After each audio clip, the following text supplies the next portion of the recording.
The morning sun barely peeked through the dusty blinds of the downtown police station as Detective Wilson rubbed his tired eyes. The stack of cold case files on his desk seemed to grow taller every day. But this particular brown folder from 2013, would change everything he thought he knew about police work. He hadn't asked for this assignment.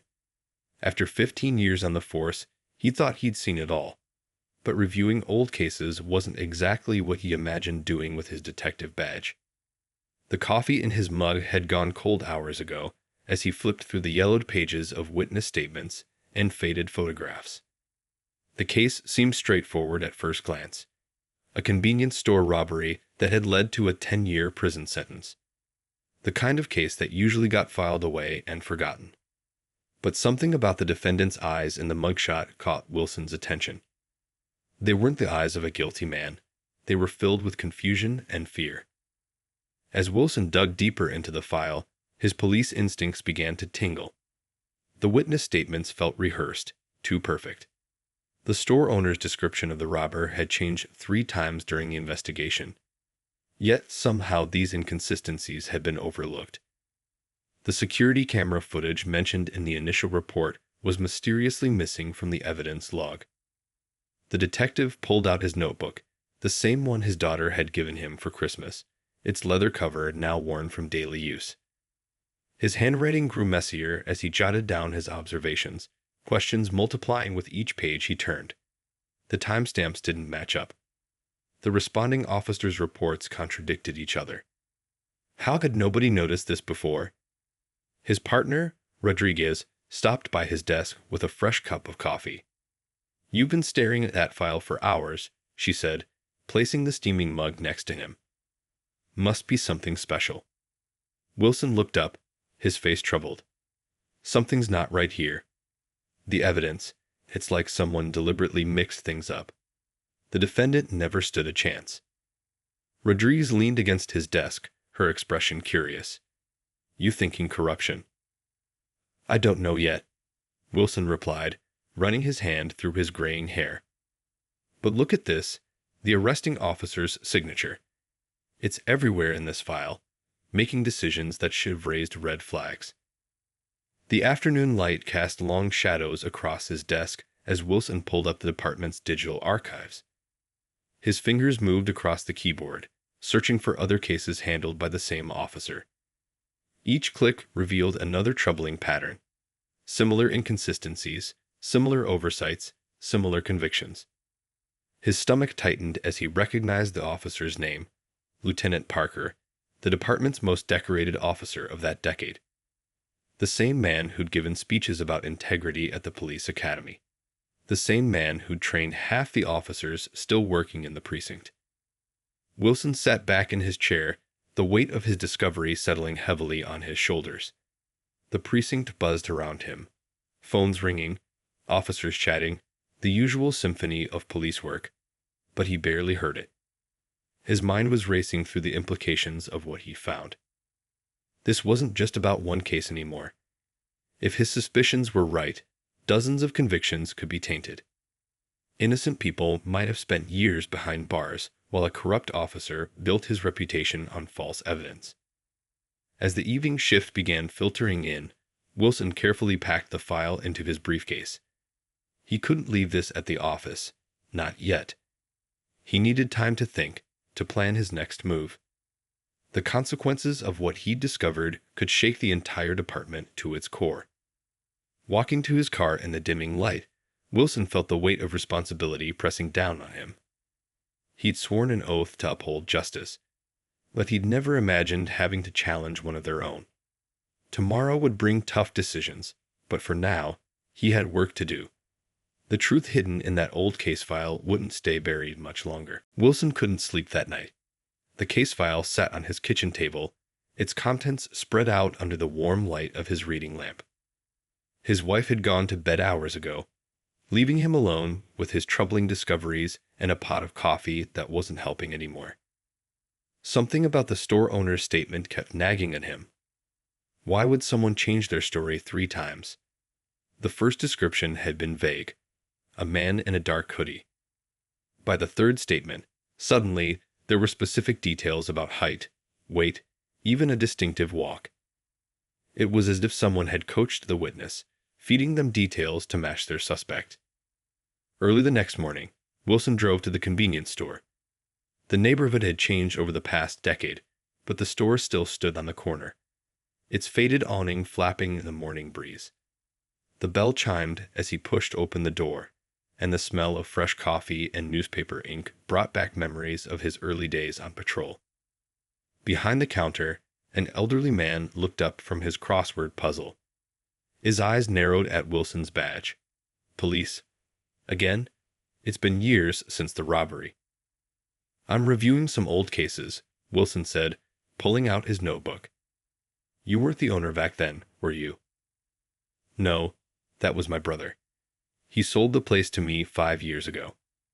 Couldn't handle running it anymore after what happened. Wilson's ears perked up. What do you mean, after what happened? The store owner hesitated, setting down his pencil. My brother, he never felt right about that case. Said the police officer kept coming back, asking him to remember more details. Said the officer made him feel like he had to be sure about things he wasn't really sure about. Wilson's pen moved quickly across the page. This officer, did he visit alone? Always alone, late at night, after closing. My brother didn't want to talk about it much. Said he was scared of getting into trouble if he changed his story again. Back in his car, Wilson's hands gripped the steering wheel tight. The store owner's words confirmed his suspicions, but they also opened up new questions.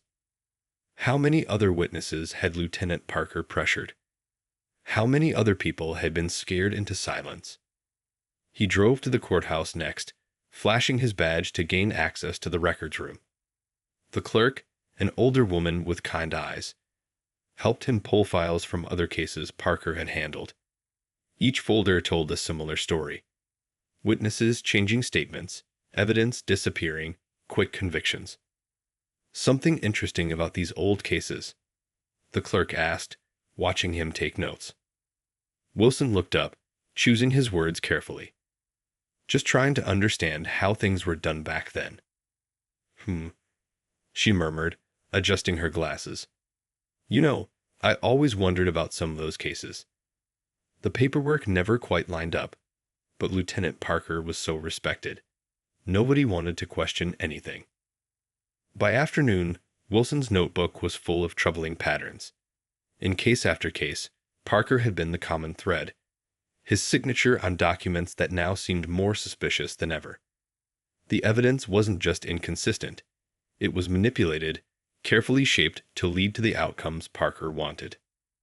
Sitting in his car in the courthouse parking lot, Wilson called Rodriguez. I need you to look at something, he said when she answered. But this stays between us for now. That bad? She asked. Worse, he replied, watching the sun sink behind the city skyline. I think we've got at least 20 cases that need to be reopened. 20 families who deserve to know the truth. As he drove home, Wilson thought about the consequences of what he'd found. This wasn't just about one wrongful conviction anymore. It was about trust, the trust people placed in the badge he wore, the trust that had been betrayed by someone who should have known better. He knew what he had to do next would make him unpopular at the precinct. But as his old training officer used to say, sometimes doing the right thing means walking the hardest path alone. The morning briefing room was quieter than usual as Wilson shared his findings with Rodriguez. Coffee cups steamed between them as he spread the files across the table, his voice low to avoid being overheard. Look at this signature, he said, pointing to a familiar scrawl at the bottom of a witness statement. I've seen it 100 times before, but I never thought. His voice trailed off as he pulled out another document. This is from my first year on the force. Lieutenant Parker signed off on my training. Rodriguez leaned forward, her face reflecting the same concern he felt. You worked with him directly. He taught me everything I know about police work, Wilson replied, his throat tight. Or at least I thought he did. Now I'm wondering what else he taught us that we should question. The weight of this revelation hit him hard. Memories flooded back. Parker showing him how to interview witnesses, explaining the importance of evidence chains, praising his attention to detail. Had it all been a lie? Had he been learning from someone who twisted the system for his own purposes? Wilson remembered the day Parker had pinned the detective badge on his uniform, the proud smile on his mentor's face. "You'll do great things," Parker had said. Now those words felt hollow, tainted by what he'd discovered. "We need to talk to him," Rodriguez suggested, breaking into his thoughts. "Maybe there's an explanation." Wilson shook his head. "Not yet. We need more proof first." He pulled out his phone, showing her a message from the courthouse clerk. "There are 3 more cases I need to check. All from the same year, all with similar patterns." They spent the next few hours digging deeper. Each new file added another piece to the puzzle, revealing a pattern that stretched back further than they'd imagined. Parker hadn't just been cutting corners. He'd been systematically building cases on falsified evidence. Around noon, Wilson's phone buzzed. The number stopped him cold. It was Parker himself. His hand shook slightly as he showed Rodriguez the screen. "He must have heard we're looking into his old cases," she whispered. Wilson let the call go to voicemail. He wasn't ready for that conversation yet, not until he understood the full scope of what they were dealing with. Later that afternoon, they visited the evidence locker. The officer in charge, an old-timer who'd been there for decades, remembered Parker well. "Always by the book, that one," he said, then paused. "Well, except for those times he'd come in alone after hours. Said he was double-checking evidence, but it always seemed odd." Wilson's notebook filled with more dates, more inconsistencies. The evidence locker logs showed Parker accessing files late at night, sometimes just days before trials were set to begin. What had he been doing during those late-night visits? As the day wound down, Wilson sat at his desk, staring at Parker's photo on the department's wall of honor. The man in the picture smiled confidently, his chest covered in commendations. How many of those honors had been earned through lies? His phone buzzed again. Another call from Parker. This time, a text followed. "We need to talk about what you're doing." Wilson showed the message to Rodriguez. "He's worried," she said. "He knows we're close to something big." "Tomorrow," Wilson decided, closing the files. "Tomorrow, we'll talk to him. But tonight, I need to prepare for what might be the hardest conversation of my career." Walking to his car that evening, Wilson felt the weight of his badge more heavily than ever before. He'd always believed in the system, in the idea that truth and justice would prevail. Now he had to face the possibility that someone he trusted, someone who'd shaped his entire career, had betrayed everything they were supposed to stand for. The sunset painted the sky orange as he drove home, his mind already racing through what he would say to Parker tomorrow. Some truths were harder to face than others, but he knew he couldn't turn back now. Too many lives had been affected, too many wrongs needed to be made right. The drive to Lieutenant Parker's house felt longer than usual. Wilson had made this trip dozens of times before, for barbecues, holiday parties, even mentoring sessions over coffee. Now, the familiar streets seemed different, shadowed by what he knew. His hands gripped the steering wheel tightly as he parked in front of the neat suburban home.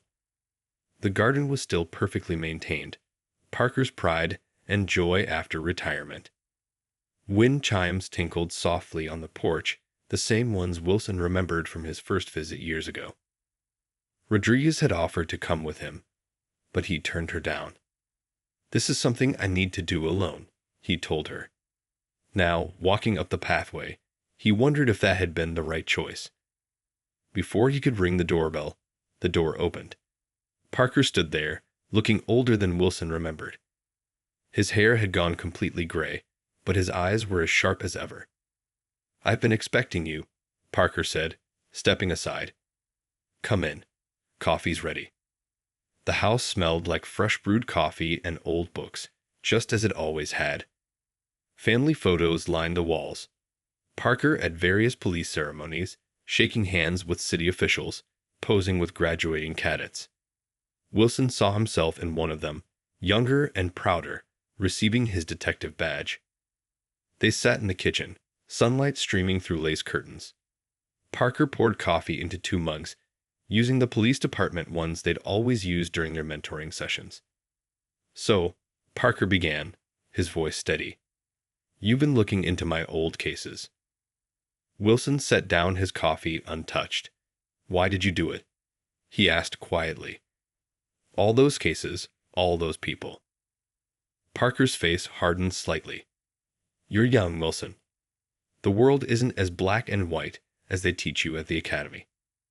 "Don't," Wilson cut him off.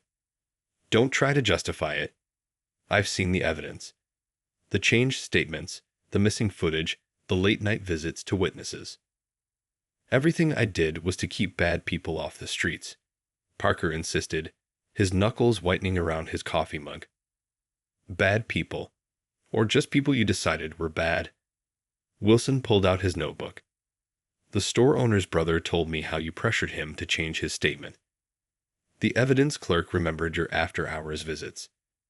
20 years of cases, Lieutenant. How many innocent people are sitting in cells because of you?" A clock ticked loudly in the silence that followed. Outside, a lawnmower droned somewhere down the street, a normal sound on a day that felt anything but normal. "You were my best student," Parker finally said, his voice softer. "Always asking questions, always digging deeper. I guess I should have expected you'd be the one to figure it out." "Why did you really do it?" Wilson asked again. The truth this time. Parker stood up, walking to the window. His reflection showed a tired old man, not the confident officer Wilson remembered. "It started small," he admitted. "One case where I was sure the guy was guilty, but the evidence was weak.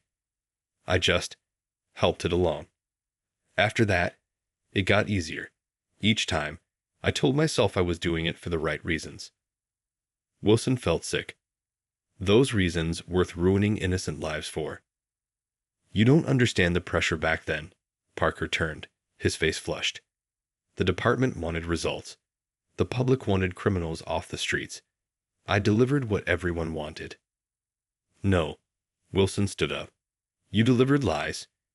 You betrayed everything that badge stands for, everything you taught me to believe in." "What are you going to do?"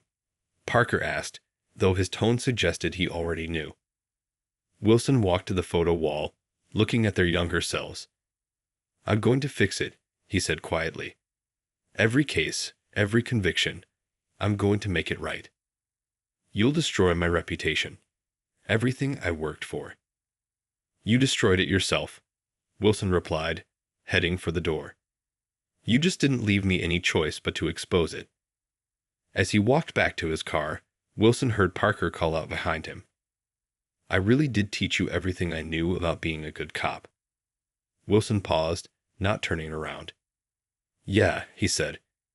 "You taught me what a good cop shouldn't be." The drive back to the station felt heavy with unfinished business. Wilson knew this was just the beginning. There would be paperwork, investigations, probably resistance from higher up. But for the first time since this all started, he felt certain about what he had to do. Back at the station, Wilson's desk disappeared under stacks of case files. Each folder told the same story. Carefully manipulated evidence, pressured witnesses, rushed convictions. The pattern was clearer now, like a dark thread weaving through years of police work. Rodriguez brought him a fresh coffee, setting it beside a tower of documents. "How bad is it?" she asked, pulling up a chair. "Worse than we thought," Wilson replied, rubbing his tired eyes. "Look at this pattern. Almost every case involved someone from the south side of town. Poor neighborhoods, people who couldn't afford good lawyers. Parker knew exactly who to target." He spread out a map on his desk, marking each case location with a red dot. The pattern was impossible to ignore. A cluster of dots in neighborhoods where people struggled to make ends meet, where a criminal record meant losing any chance at a better life. The phone on his desk rang. It was the courthouse clerk again. "Detective," she said, her voice hushed. I found something else. There's a box of evidence that was supposed to be destroyed 5 years ago. It's still here, and you need to see it. At the courthouse, the clerk led them to a dusty storage room. The box she pulled out was unmarked, tucked away behind newer files. Inside, they found original witness statements, different from the ones in the official records. Security camera footage that had supposedly been lost. Notes in Parker's handwriting, detailing how to strengthen weak cases. This could change everything, Rodriguez whispered, examining the documents. But why wasn't this destroyed? Maybe someone couldn't go through with it, Wilson replied. Or maybe Parker kept it as insurance. Back at his desk, Wilson called the district attorney's office. The conversation was tense. Nobody wanted to admit that one of their most decorated officers had systematically violated the law. But the evidence was too strong to ignore. Late that afternoon, Wilson's captain called him into his office. The blinds were drawn, and the captain's face was grave. You're stirring up a hornet's nest, Wilson, he said, tapping a pen against his desk. These cases go back years. A lot of important people signed off on them. With all due respect, sir, that's exactly why we need to deal with this, Wilson replied. It's not just about Parker anymore. The whole system failed these people. The captain leaned back in his chair, sighing heavily. You realize what this could do to the department, to morale, to public trust. The public's trust was broken the moment we failed to stop this, Wilson said. We can only rebuild it by making things right. Walking back to his desk, Wilson noticed the sideways glances from other officers. Word was spreading. Some nodded in support, but others turned away. He'd known this wouldn't be easy, but the weight of their judgment was still hard to bear. At home that night, Wilson spread the files across his kitchen table again. His wife brought him dinner, concern written on her face. You're doing the right thing, she said, squeezing his shoulder. Am I? He asked, looking up at her. This could bring down more than just Parker. Good cops might get caught in the fallout. The whole department could be investigated. And what about the people in prison? She replied softly. The ones who lost years of their lives because of what he did. Wilson nodded, turning back to the files. Each page represented someone's life turned upside down, a family torn apart, trust betrayed. The enormity of it threatened to overwhelm him. His phone buzzed. A text from an unknown number. Back off while you can. Some stories are better left untold. Wilson showed the message to his wife. She took his hand, her grip firm. They're trying to scare you, she said. I know, he replied, squeezing her hand back. But we're past that now. These stories need to be told, and these wrongs need to be made right. No matter what it costs. The kitchen clock ticked steadily as they sat there, surrounded by evidence of years of injustice. Tomorrow would bring more challenges, more resistance, more difficult conversations. But for now, Wilson knew with absolute certainty that he was on the right path. The morning news hit like a storm. Someone had leaked details of the investigation to the press. Wilson's phone wouldn't stop ringing as he drove to work, the radio buzzing with reports about corruption in the police department. Decades of possible wrongful convictions under review. The news anchor's voice crackled through his car speakers. Sources say a decorated former police lieutenant is at the center of the investigation. The police station parking lot was crowded with news vans when he arrived. Reporters clutched microphones and cameras, eager for a story. Wilson kept his head down as he walked through them, ignoring the shouted questions. Inside, the atmosphere was electric with tension. Officers gathered in small groups, conversations stopping when he passed by. In the break room, someone had left a newspaper on the table, Parker's old photo staring up from the front page. Rodriguez met him at his desk, her face worried. The chief wants to see you. Now. The walk to the chief's office felt like walking through molasses. Every step carried the weight of what was coming. Inside, the chief wasn't alone. Two men in suits sat beside his desk. Internal Affairs. Detective Wilson, the chief said, his voice tight. Sit down. We need to talk about how this investigation got leaked to the press. I didn't leak anything, Wilson replied, staying on his feet. But maybe this is good. The public has a right to know. One of the suited men leaned forward. Do you understand what you started? This could tear the department apart. With all due respect, Wilson said, Parker already did that. I'm just exposing it. The chief rubbed his temples. Wilson, you're a good detective. But this is bigger than you realize. There are politicians involved, judges who signed off on these cases. The mayor's office is breathing down my neck. And what about the people in prison? Wilson asked. The ones who lost everything because of Parker's lies. The room fell silent. Through the window, Wilson could see more reporters arriving outside. The story was growing, taking on a life of its own. We're taking you off the investigation, the chief finally said. Internal Affairs will handle it from here. Wilson felt his heart sink. You can't do that. I know these cases better than anyone. It's done, the chief replied firmly. Turn over your files and take some time off. That's an order. Walking back to his desk, Wilson's mind raced. He'd known this might happen, but not so soon. Not before he could finish what he'd started. Rodriguez was waiting for him. I heard, she said quietly. What are you going to do? Wilson looked at the files on his desk.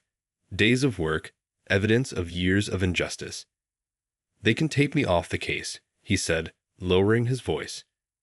But they can't make me forget what I found. He started packing the files, his movements deliberate. Other officers watched from their desks, some sympathetic, others hostile. The divide in the department was already showing. His phone buzzed. Another text from the unknown number. You should have backed off. Hope it was worth your career. Later that night, sitting in his home office, Wilson spread out copies of the most important documents, the ones he'd made sure to duplicate before turning everything over. His wife brought him tea, worry lines creasing her forehead. They'll try to bury this, he told her. Make it go away quietly. Give Parker a slap on the wrist while innocent people stay in prison. So what's next? She asked. Wilson pulled out his personal laptop. The truth doesn't disappear just because they take away my badge, he said. Those people deserve justice, and they're going to get it. Outside, rain began to fall, drumming against the windows. Wilson thought about Parker, about the chief, about all the people who'd chosen to look the other way. They'd forgotten something important. Sometimes the hardest battles are fought not with a badge, but with the truth. Opening his laptop, he began to write, documenting everything he'd discovered. They could take him off the case, but they couldn't stop him from doing what was right. The real fight was just beginning. 3 days into his forced leave, Wilson's living room had become investigation headquarters. Papers covered every surface, sticky notes decorated the walls, and his laptop held copies of every crucial document. Rodriguez visited after her shifts, bringing both news and coffee. They're trying to sweep it under the rug, she said, settling onto the couch. Internal Affairs is moving slowly, talking about proper procedures and thorough review. But nothing's really happening. Wilson nodded, pinning another document to his makeshift evidence board. I expected that, but they don't know what we have. He'd spent his days reaching out to people, defense attorneys, journalists he trusted, advocacy groups that helped wrongfully convicted people. Each call, each email built a network of support that the department couldn't control. His wife brought in sandwiches, listening as they talked. Someone left a note in our mailbox today, she said quietly, telling us to move away, that we're not welcome here anymore. Wilson's hands clenched. The pressure wasn't just at work anymore. It was following them home. Some neighbors had stopped speaking to them, and their daughter reported whispers at school about her troublemaker dad. The doorbell rang, making them all jump. Rodriguez reached instinctively for her weapon, but it was just the mail carrier with a certified letter. Wilson's heart sank as he read it. A formal notice of suspension pending investigation into unauthorized disclosure of confidential information. "They're trying to discredit you," Rodriguez said, reading over his shoulder. "Make it look like you're the problem, not Parker." Wilson walked to his evidence board, studying the web of connections he'd mapped out. "Look at this pattern," he said. Every case Parker handled in the South Side neighborhoods followed the same script. Rushed arrests, pressured witnesses, missing evidence. It wasn't random. It was targeted. His phone rang. A blocked number. He answered cautiously. "Detective Wilson." The voice was elderly, shaking slightly. "I was a clerk at the courthouse during Parker's time. There's something you need to know." The story the clerk told chilled him. Parker hadn't worked alone. Other officers had helped cover his tracks, and some were still on the force. Judges had looked the other way, prosecutors had ignored red flags, and the whole system had protected itself. After the call, Wilson sat heavily in his chair. "It's bigger than we thought," he told Rodriguez and his wife. Parker was just the visible part. The whole system was corrupted. Rodriguez leaned forward. "What are you going to do?" Wilson opened his laptop. "I'm going to write everything down. Every case, every connection, every name. Then I'm sending it to everyone who can make a difference. Newspapers, TV stations, civil rights lawyers, oversight committees. They can suspend me, but they can't stop the truth." His wife touched his shoulder. "They'll come after you harder." "I know," he said, covering her hand with his. "But I took an oath to protect and serve. Those words mean something. They mean protecting people from injustice, even when that injustice wears a badge." That night, after everyone had gone, Wilson sat alone with his thoughts. The street outside was quiet, but he felt watched. His career was probably over. No department would touch him after this. His family's peace was shattered. But when he thought about the people sitting in cells because of Parker's lies, he knew he couldn't stop. His computer pinged, an email from a civil rights attorney. "We're ready to help. Send everything you have." Wilson began typing, his fingers steady on the keyboard. Tomorrow would bring more challenges, more threats, more pressure to stay quiet. But the truth was like water. You could try to block it, but it would always find a way to flow. Outside, a car drove past slowly, its headlights sweeping across his windows. Wilson kept typing. They could watch him, threaten him, try to silence him. But they couldn't stop what was coming. The wall of silence was about to break. The morning headlines exploded like fireworks. Wilson's evidence had found its way to every major news outlet in the city. His phone wouldn't stop buzzing with notifications as the story spread like wildfire across social media. Breaking. Police corruption scandal Rock City. Read one headline. Dozens of convictions under review, proclaimed another. The truth was finally out, and there was no putting it back in the box. Wilson watched from his kitchen window as reporters camped outside his house. His wife had taken their daughter to stay with relatives after someone had thrown a brick through the garage window the night before. The coffee in his mug had gone cold, untouched. Rodriguez called early, her voice urgent. "You need to turn on the TV right now." On screen, a press conference was underway. The chief of police stood at a podium, flanked by city officials. His face was grim as he announced a full investigation into all cases handled by Parker and his associates. Behind him, several high-ranking officers shifted uncomfortably.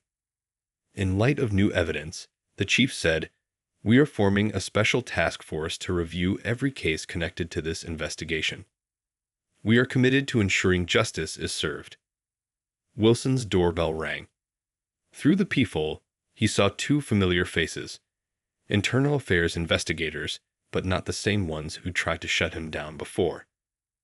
These were from the state level, brought in to handle the growing scandal. "We need your help," the senior investigator said after Wilson let them in. You know these cases better than anyone. The department was wrong to push you out. Wilson led them to his makeshift investigation room. Why should I trust you now? Because the governor's office is involved, the investigator replied.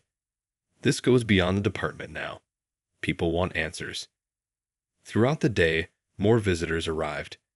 Civil rights lawyers, state prosecutors, even FBI agents. Each wanted to hear his story, to understand how deep the corruption went. Wilson shared everything he had, watching as they pieced together the full picture of what Parker and others had done. His phone rang. The courthouse clerk who'd helped him in the beginning. They're pulling all the cases, she said excitedly. Every single one. Teams of lawyers are going through them. People are already being released. That afternoon, Wilson stood in his living room, watching the news report about the first person freed due to the investigation. The man walked out of prison after 6 years, hugging his family as cameras flashed. His lawyer read a statement thanking the anonymous detective who'd exposed the truth. Rodriguez visited after her shift, bringing takeout food and news from the station. It's chaos, she said. Officers are being questioned, files are being seized. Some people are already talking, trying to save themselves. And Parker? Wilson asked. They arrested him this morning, she replied, along with 2 judges and a former prosecutor. More arrests are coming. Wilson sat heavily in his chair. I never wanted to bring down the whole department. You didn't, Rodriguez said firmly. The corrupt ones did that themselves. You just shined a light on it. Later that night, alone in his study, Wilson found an old photo of himself and Parker at his graduation from the police academy. Young, proud, believing in the system. His fingers traced the edges of the photo as he remembered Parker's words about doing whatever it took to get results. His computer pinged, an email from a national news organization wanting to interview him. They called him a whistleblower, a hero. But Wilson didn't feel like a hero. He felt like someone who'd finally chosen to do what was right, no matter the cost. Outside, the street had grown quiet. The reporters had gone home, but they'd be back tomorrow. This story was far from over. More revelations would come, more arrests would be made, more lives would be changed. Wilson looked at his reflection in the window, seeing the changes the last few weeks had brought. He'd lost his badge, but he kept his integrity. Sometimes, he realized, that was the biggest victory of all. 6 months had passed since the story first broke. Wilson sat in a small coffee shop, watching people hurry past the windows. The city had changed, not just the department, but the whole feeling of the place. Truth had a way of changing things. The bell above the door chimed, and Rodriguez walked in, now wearing a detective's badge of her own. She'd been promoted after helping to clean up the department. Ready for today? She asked, sliding into the seat across from him. Wilson nodded, sipping his coffee. In an hour, he would testify before the State Oversight Committee. His testimony would help change police procedures across the state, ensuring what Parker did could never happen again. Did you see the morning paper? Rodriguez pushed a newspaper across the table. The headline read, Reform Bill Passes. New Era for Police Accountability. The article mentioned that 37 people had been freed so far, their convictions overturned. More cases were still under review. Parker and 12 others, including judges and prosecutors, were facing criminal charges. Wilson's phone buzzed. A text from his wife. Proud of you, it read, followed by a heart emoji. She'd stood by him through everything. The threats, the moved homes, the career change. Now she was helping him adjust to his new role as a consultant for a civil rights organization. Remember that first case file? Rodriguez asked. The one that started it all. Wilson nodded. He'd never forget opening that folder, seeing the inconsistencies that led him down this path. Sometimes the smallest things lead to the biggest changes. Through the window, he could see the courthouse where he would testify. TV trucks were already setting up outside. The story still made headlines, but not for the scandal anymore. Now it was about change, about making things right. His new office was just down the street, where he worked helping other departments review their procedures, training officers about accountability. He'd lost his badge, but found a new way to serve justice. "The chief called me yesterday," Rodriguez said quietly. "They want to reinstate you. Full rank, clean record." Wilson shook his head, smiling slightly. "Tell him thanks, but no. I can do more good where I am now." A young officer walked into the coffee shop, spotting them. She was part of the new wave of recruits, trained under the reform system. "Mr. Wilson," she said, approaching their table. "I just wanted to say, your case is why I joined the force. To do things the right way." After she left, Wilson sat quietly, thinking about everything that had changed. His old neighborhood was different now. People walked taller, looked officers in the eye. Trust was slowly being rebuilt. "Time to go," Rodriguez said, checking her watch. They walked together toward the courthouse. Reporters called out questions, but Wilson kept walking. He told his story many times now, but today was about making sure it led to real change. At the courthouse steps, he paused. "You know what Parker told me once? He said sometimes the hardest thing about wearing a badge is knowing when to take it off." "He was right," Rodriguez replied. "Just not the way he meant it." Inside, Wilson straightened his tie, ready to face the committee.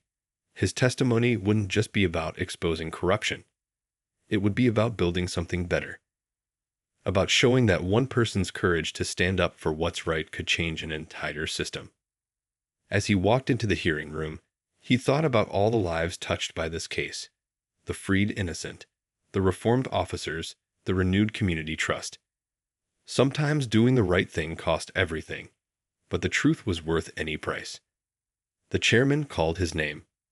Wilson stood, walking to the witness table. Behind him, he could feel the support of everyone who'd helped bring the truth to light. Ahead of him lay the chance to make sure justice wasn't just a word, but a reality. He raised his right hand, ready to tell this story one last time. Not for himself, but for everyone who needed to know that the system could change, that justice could prevail, that one person's stand for truth could make all the difference.